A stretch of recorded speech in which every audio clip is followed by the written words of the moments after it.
ছেঁড়া পরোটা আর তরকারি দিয়ে দিনটা শুরু হলো ঠিকই, কিন্তু চলুন দেখে নেওয়া যাক যে আজ সারাদিন কি কি খেলাম। সকালে তো ওটাই ব্রেকফাস্ট করলাম, আর এখন দুপুরের জন্য রেডি হচ্ছি।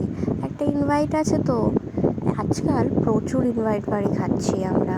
এই যে দেখুন রেডি হয়ে গেছি, দেখিয়ে দিলাম কুর্তিটা আর এই গিফট নিয়ে চলুন চলে যাওয়া যাক অনুষ্ঠান বাড়ি।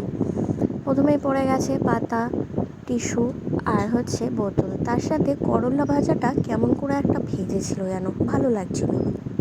তারপর আসলো ডাল আর ঝুরি আলু ভাজা। পাবদা মাছ আসলো, পাবদা মাছটা ছিল খুবই টেস্টি, তেমন কাতলা মাছটাও ছিল ফ্রেশ।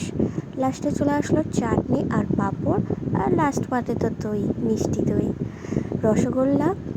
তারপর ফেভারিট আমার জোয়ান।